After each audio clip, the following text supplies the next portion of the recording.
What if one moment could change everything? A blind date gone wrong, a heart laid bare, and an unexpected hero. Welcome to WordWeave, where stories like this unfold. A poor mechanic walks into a restaurant. A paralyzed female CEO never expected to smile again. Wait, you're in a wheelchair? This is a joke, right? The man's voice cuts across the room, loud, sharp. Forks pause. Conversations halt. Heads turn toward the corner booth, where a woman with long golden hair sits in a sleek, custom wheelchair.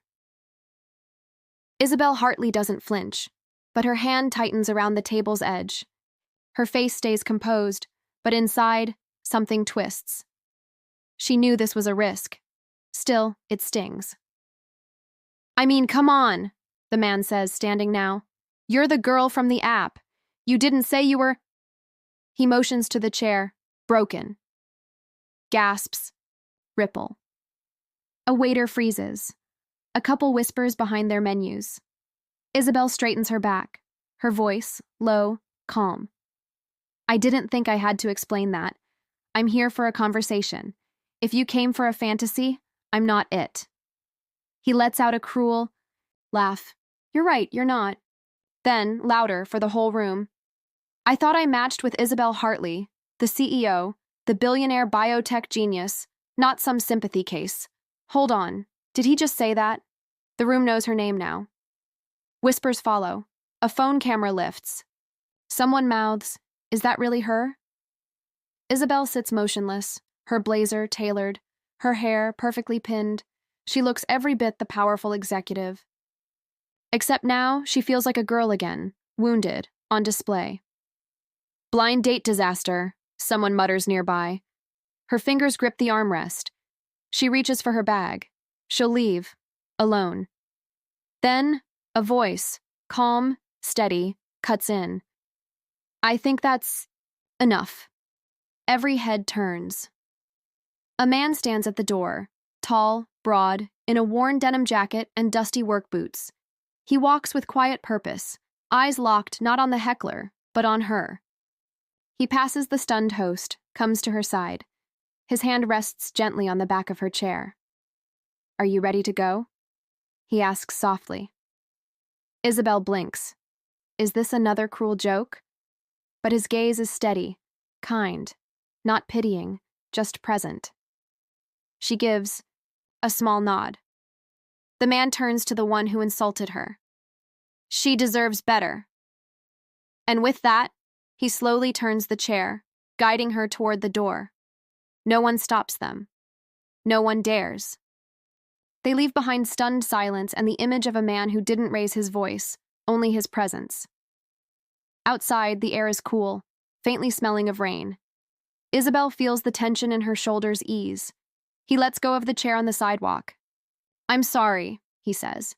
I didn't mean to interrupt. I just couldn't watch that happen. She looks up at him, stubbled jaw, grease-stained collar, tired eyes. You don't even know me, she says quietly. He shrugs. Didn't need to. Isabelle exhales slowly. Thank you, he smiles. Liam, nice to meet you, Isabelle. Despite everything, a soft, surprised laugh escapes her. Likewise, they stand in silence for a moment, just city sounds and her heartbeat slowing. I didn't get to eat, she admits. Skipped lunch for, well, that. Liam glances back at the restaurant. Doesn't look like you missed much. Then, after a beat, there's a food truck nearby. Nothing fancy but the grilled cheese. Legendary. She hesitates. He grins. Let's go. And for the first time in a long while, Isabelle Hartley follows someone, not out of fear or obligation, but choice. Because sometimes healing begins with a disaster, and sometimes the right person walks in just when the world walks out.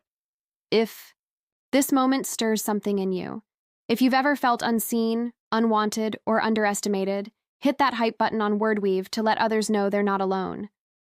This story is just getting started. The evening breeze carries the faint scent of rain-soaked asphalt as Isabelle wheels slowly down the quiet street. Liam walks beside her, hands tucked into his jacket pockets. He doesn't hover. He doesn't push unless she asks. He just walks, steady, unhurried, matching her pace without effort.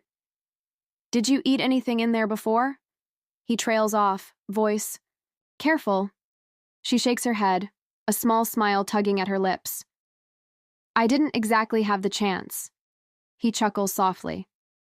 Didn't think so. There's a street vendor a couple blocks away. Nothing fancy. Plastic chairs, paper plates, but their grilled skewers are worth it. Want to give it a try? Her instinct is to refuse. She's used to private dining rooms, curated menus, the weight of expectation. Street food? She hasn't touched that in years, but the warmth in his tone, casual, without pressure, makes her pause. Why not? She says. Good, he replies, a smile breaking across his face. Because I was already heading there. They turn the corner and find a modest food stall lit by strings of yellow bulbs. The scent of garlic, soy, and roasted meat fills the air. Families sit on mismatched stools, laughter and clinking bottles weaving through the night. Isabelle feels out of place, yet oddly at ease.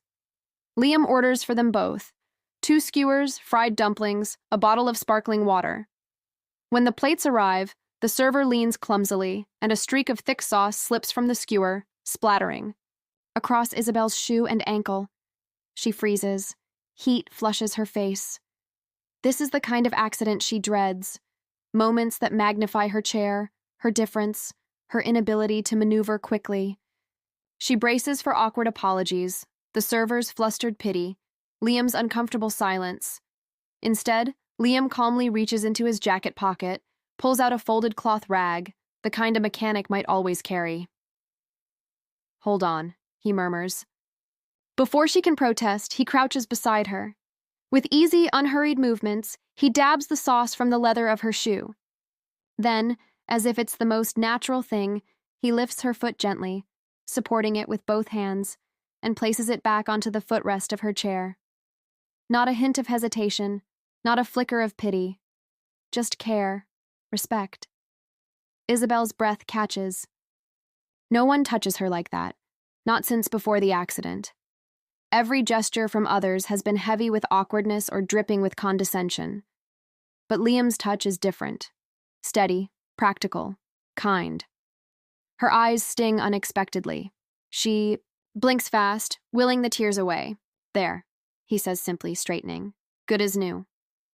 She opens her mouth, then closes it, unsure what words could carry the weight of her gratitude. Thank you, she whispers finally. He shrugs lightly. It's just sauce. No, she says, her voice firmer. It isn't! Their eyes meet across the small table. For a moment, the chatter of the crowd, the hiss of the grill, the clatter of chopsticks, all of it fades. Isabelle sees in him something she hasn't expected, a man who looks at her without agenda, without judgment. She realizes, with a sharp ache in her chest, this is the first time in years someone has treated her as whole, not defined by what she's lost, but seen for who she is. Liam breaks the silence with a smile, gesturing to the skewers. Eat before it gets cold. Trust me, food like this doesn't wait.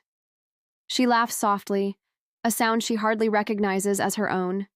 She takes a bite, and for the first time that night, the taste of something simple and real spreads through her. Garlic, ginger, the char of the grill. It isn't just food, it's freedom. And sitting under the glow of yellow bulbs, across from a mechanic with grease still on his hands, Isabelle Hartley, CEO, survivor, feels something she hasn't in years. She feels seen. The days that follow aren't marked by grand gestures or lavish gifts. They're simple, gentle, ordinary, in a way that feels rare and irreplaceable. Liam and Isabelle start to meet more often, first by coincidence, then by quiet intention. Neither says it aloud, but each encounter pulls them into a rhythm only they seem to understand. Sometimes it's a short walk. Well, a slow roll, as Isabelle jokes, through streets where food carts glow and children dance to street performers. Other days, they share snacks on a park bench, watching life unfold in all its messy beauty. 1. Evening, they pass a young violinist playing under a street lamp. His case is nearly empty. Liam drops a few bills in and turns to Isabelle. Want to sit for a while? She nods. They don't speak much. The music fills the silence between them, and as the final note fades, Isabelle notices her hands are clasped in her lap, not out of habit or anxiety, but because she's let her guard down. Every shared moment becomes a quiet thread in something delicate, slowly forming. At a cinnamon bun stall, Liam reaches over and wipes a bit of powdered sugar from the corner of her lip. She freezes at first, then laughs, loud, free. I used to hate that, she says. People touching my face like I couldn't do it myself. But you? It doesn't feel like that. Like what? He asks. Like pity. He doesn't reply, but his eyes say everything. That night, Isabelle comes home and opens her sketchbook for the first time in 5 years. Her hands move with unexpected purpose. She draws Liam, crouched under a streetlight, sleeves rolled up, tools in hand, helping a stranger with a stalled engine. She captures the quiet focus in his eyes, the strength in his posture. There's no performance in him, no ego, just care. When she shows him the drawing a few days later, he stares at it for a long time. No one's ever drawn me before, he says, barely above a whisper. Something about his voice, genuine, disbelieving, hits her hard. She's been painted, interviewed, followed by cameras, but Liam has lived in the corners, unseen. Then I'm glad I was the first, she says. He smiles, small, shy, and hands the drawing back like it's something fragile. They spend an afternoon at a neighborhood festival, watching kids run with balloon animals and old couples sway to a jazz band. On the way back to her place, Liam hesitates, then pulls something from his jacket pocket. I got you something, he says. She tilts her head. Another cinnamon bun? He laughs. Not this time. He holds out a small, hand-tied bouquet of wild daisies, a little uneven, a little sun-wilted, real. Tucked between the stems is a folded piece of notebook paper. Isabelle unfolds it, her hands trembling. In his rough handwriting are the words, "You deserve to be seen as you, not as a chair." She doesn't speak. The tears come quietly. For years she's been admired, obeyed, even feared, but not seen. People noticed the CEO, the headlines, the wheelchair. Liam saw Isabelle, not her company, not her past, not her limitations, just her. When she looks up, Liam's face is unreadable, unsure if he's said too much, but she doesn't let him wonder for long. That's the most beautiful thing anyone's ever said to me, she whispers. He nods, voice soft. It's the truth. As the sky darkens and string lights flicker on around them, Isabelle leans her head gently on his shoulder. She doesn't know where this is going. She doesn't know how long it will last. But for the first time in years, her heart feels full, and the world, once cold and sharp, begins to feel warm again. The night is unusually still, the kind of stillness that makes every soft sound feel closer, more intimate. They sit side by side on the rooftop of Liam's apartment building, legs stretched out, backs resting against old lawn chairs that creak with each breath.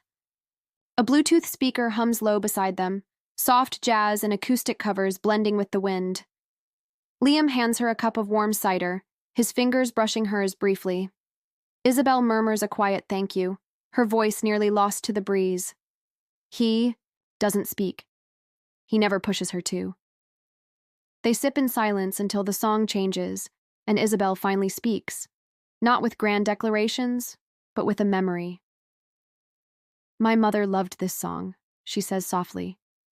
She used to sing it while brushing. Her hair, every night, same time, same melody. Liam turns slightly toward her, listening. I was 15 when I told her I didn't want to sing anymore, that I wanted to study business instead of music.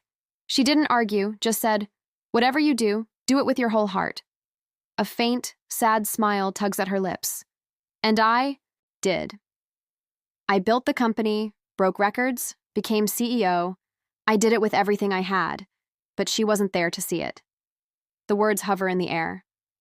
I used to think that if I worked hard enough, succeeded loud enough, I could drown out the guilt, the emptiness. Liam sets down his cup, silent. He doesn't offer platitudes, just leans back and whispers, "She already saw the part of you that mattered most." Isabelle blinks, her throat tightens. "She did," she says quietly. "And I think I forgot who that girl was." The silence returns, gentle, not heavy. Then Liam speaks. "I dropped out of college," he says. "Mechanical engineering. Had a full ride." She turns to him surprised. "My sister had a kid, then a relapse. Drugs, disappeared. My mom was already sick, so I stepped in. Got a job at the shop. Changed diapers between oil changes." He gives a dry chuckle. Not exactly the life I pictured. Isabelle reaches out, touches his forearm, the first time she's initiated contact. "That must have been hard." "It was," he says, "but he's everything now. That kid saved me." They stare ahead again, two people who've lost deeply and loved deeply. Later that week, Liam texts, "If you're free tonight, I want to show you something." She is. He picks her up in his old truck, carefully helping her into the passenger seat before loading her chair in the back. They drive quietly through winding roads, city lights fading behind them. When they stop, Isabelle's breath catches. The old stone bridge.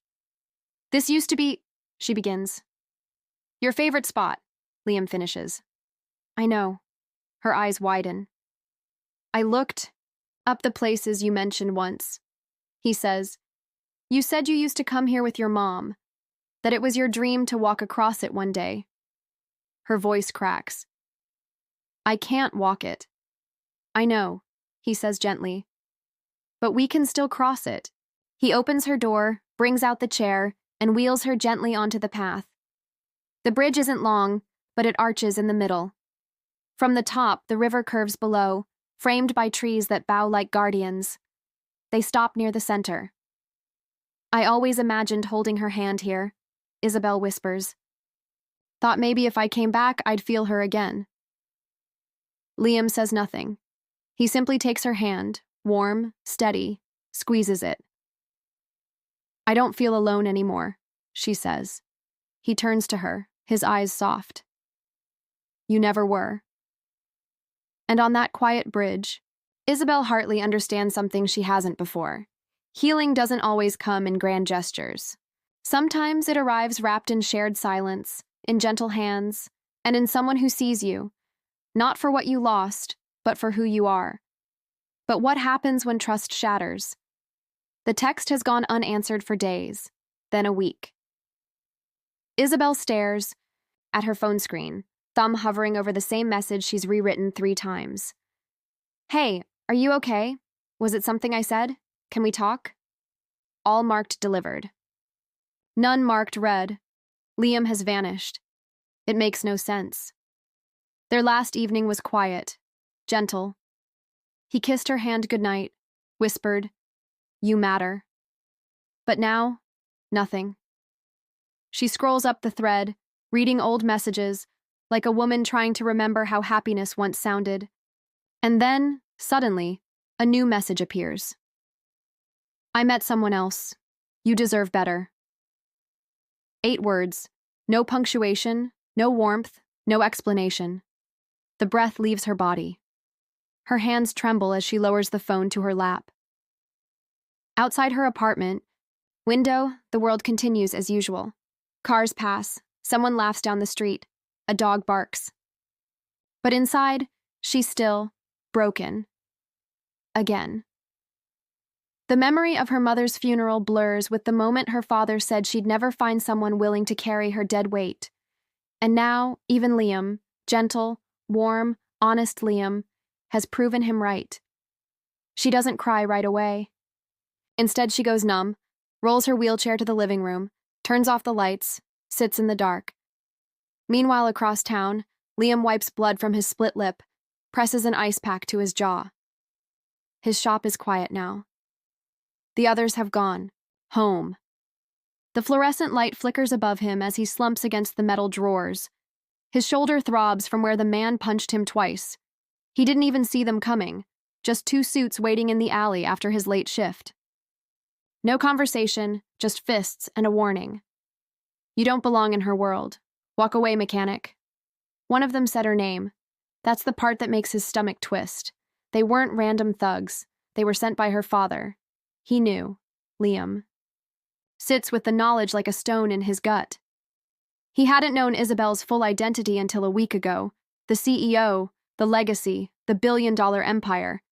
She told him she ran a company, but not that company. He never looked her up. He didn't need to. But someone at the shop showed him a business magazine with her face on the cover. "Isn't that your girl?" they joked.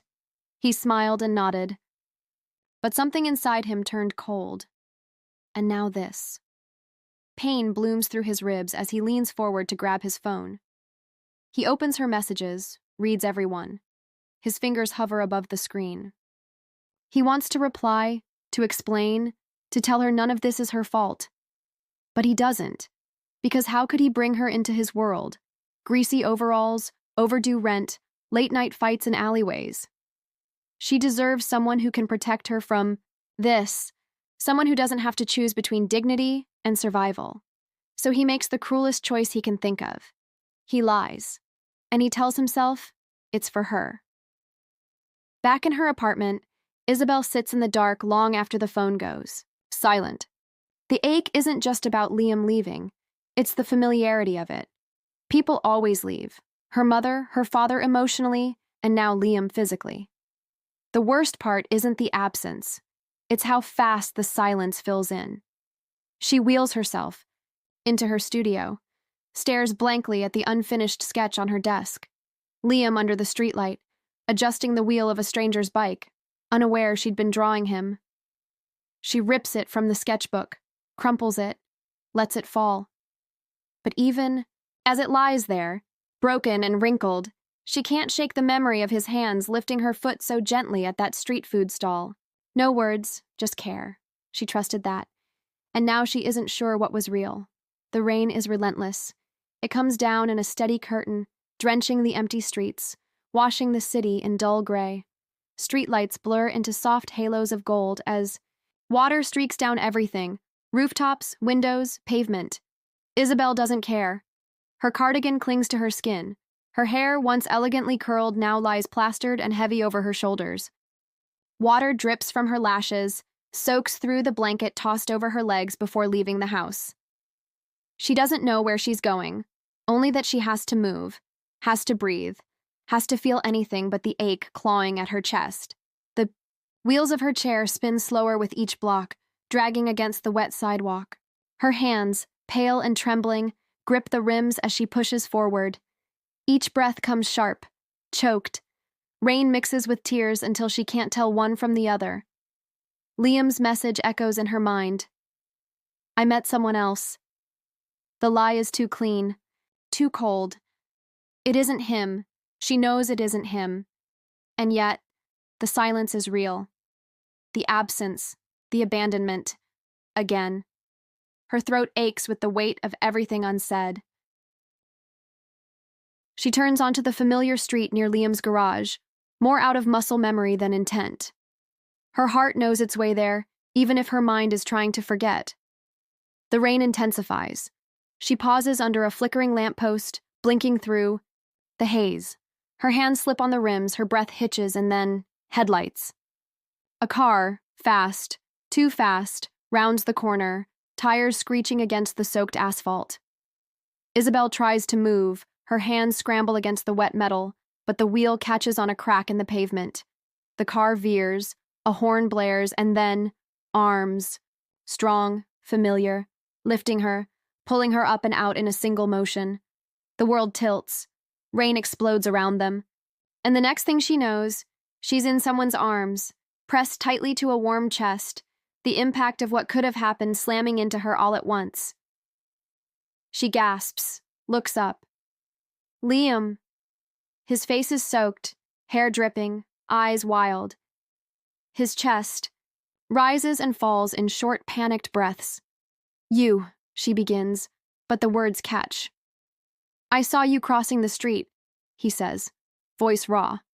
And then the car. God, Isabelle. Her bottom lip quivers, her eyes fill again. You left, she whispers. You left me. Liam's arms tighten. I thought letting you go would protect you. His voice cracks. I thought if I disappeared, your life would stay safe, untouched by all the mess that is me. She stares at him, stunned. The message, she chokes. You lied. His nod is small, tortured. I couldn't say the truth. Your father. He swallows. He sent people after me, told me to leave you alone. I didn't want you caught in the middle. Isabelle's hand clenches the front of his soaked jacket. Her entire body shakes. Not just from the cold, but from the torrent of emotion crashing through her. You think I needed protection from you, she says. What I needed was the truth. What I needed was you. Liam closes his eyes, forehead resting against hers, rain sliding down both their faces like falling stars. I'm so sorry, he whispers. Her fingers rise to his face, brush away a drop, or a tear. And then, without thinking, without fear, she leans forward and kisses him. There, in the middle of the empty street, soaked to the bone, heart pounding, breath shaking, she kisses him. It's not graceful, it's not quiet, it's everything, all the pain, all the waiting, all the walls crashing down in one soft collision of lips and trust, and finally choosing love without shame. When they break apart, their foreheads remain pressed together. Liam, she whispers, I don't care about money, about image, about what the world thinks I should be. Her voice trembles, but her eyes don't waver. I want this. I want you. He lets out a shaky breath. You're going to get soaked, he says. She smiles through tears. Too late. And he looks down at her. And for the first time since the night she rolled away from that restaurant in shame, Isabelle feels whole. They stay like that a moment longer, the world softening around them in the rain. And somewhere in the distance, a car door slams. A dog barks. Life resumes. But in that moment, everything changes. The grand hallway of the Hartley estate is colder than usual. Marble floors stretch endlessly beneath chandeliers that sparkle like ice. Isabelle's wheelchair moves silently over the polished surface, Liam walking beside her, his hand steady on her shoulder. He's never belonged in a place like this, and he knows it. But he doesn't flinch. At the end of the corridor, her father waits. William Hartley stands like a statue near the fireplace, arms crossed, eyes sharp. He doesn't move when they enter. His gaze flicks from his daughter to the man beside her and darkens. I see you've brought him here, he says, flatly. I have, Isabelle replies, her voice calm but unwavering. Because I want you to look at him when you tell me why I don't deserve love. William's jaw tightens. That man has no place in your life. Has more of a place than anyone else ever has, she says, including the men you tried to set me up with. William steps forward. You are the CEO of a multi-billion-dollar company. Your life is not your own. You're responsible for an empire. You're a Hartley. Isabelle draws in a breath. Her hands grip the wheels of her chair. Knuckles. Pale. Then slowly she looks up and says what has weighed on her chest for years. I never asked for any of this, she says. I inherited it. I worked for it. I honored it. But I won't let it define whether or not I'm allowed to be happy. William's expression cracks only slightly. And what? He says bitterly. You'll give it all up for him? If that's what it takes, she answers, no hesitation. I will. Liam turns toward her, startled. Isabelle. But she holds his gaze. I mean it. Her father stares at her for a long time, his eyes, once so full of fire, of ambition, now dimmed with disbelief. Then go, he says at last. If you walk out that door, don't expect to walk back in. A heavy silence falls, and then, without a word, Isabelle turns her chair toward the door. Liam follows, pausing only to glance back once at the man still standing in his frozen world. He says nothing. Outside, the evening air is thick with the scent of pine and distant rain. The sky has darkened, but the clouds haven't yet opened again. The path that leads down the driveway glistens under the streetlights. They move together in silence. When they reach the end of the driveway, Isabelle lets out a slow breath. "That was easier than I expected," she says. Liam doesn't respond, at first. Then, as they reach the edge of the property, he stops walking. She turns to look at him. "What is it?" Liam crouches slightly so they're eye level. His hands, rough from work, find hers, still cool from the night air. "You shouldn't have to give up your life for me," he says quietly. "I didn't give up my life," Isabelle says. "I walked away from a prison I mistook for a legacy." She pauses, then softer. "You gave me the courage to want more than just survival." He looks at her, eyes glassy, lips parted. "I don't need the world," she whispers. "I just need you there when I fall apart."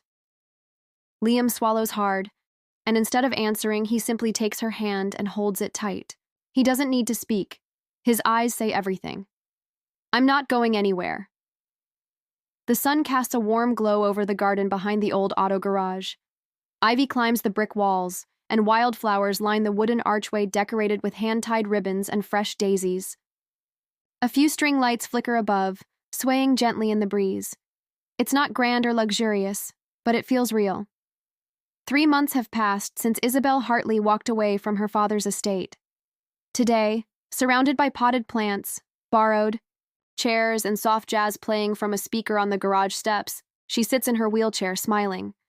Liam stands nearby, adjusting the collar of his white shirt. It's wrinkled despite his best effort, but she thinks he looks more handsome than any man she's ever seen in a suit.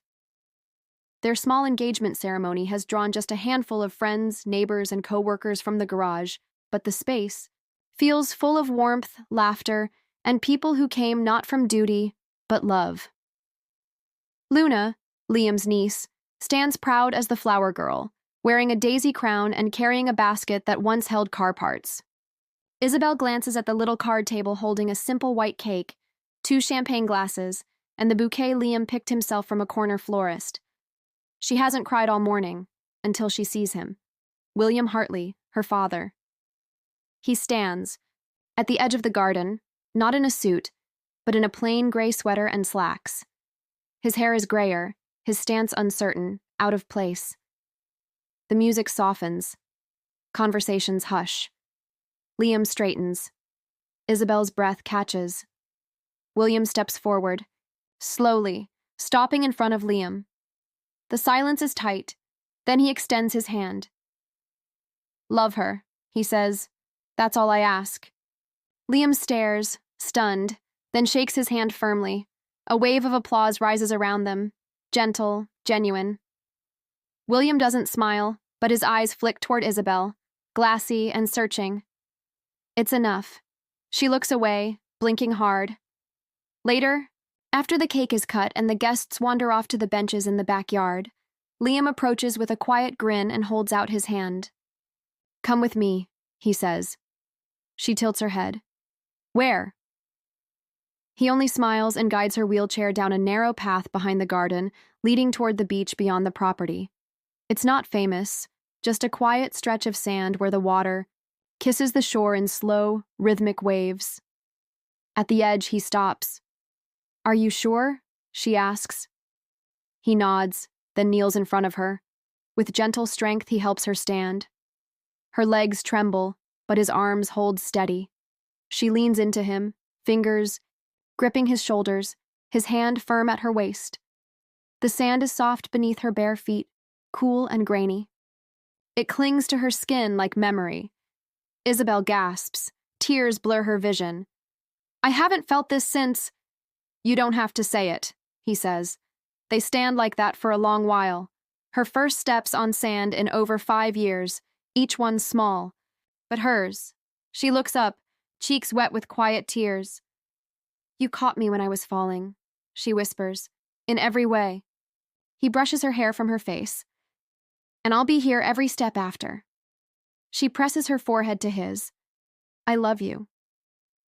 I love you more. The breeze rolls in, salt and softness in the air. The waves whisper. Together, they take another step. No audience, no spotlight, just the beach, the breeze, and the beginning of something new. And in that moment, under the wide-open sky, Isabelle Hartley finally feels what she's been chasing for years. Peace, and the courage to believe this isn't an ending. It's a beginning. Thank you for being here with Isabelle and Liam on WordWeave. Oh, story of healing, love, and second chances. If it touched your heart, tap the hype button to support more.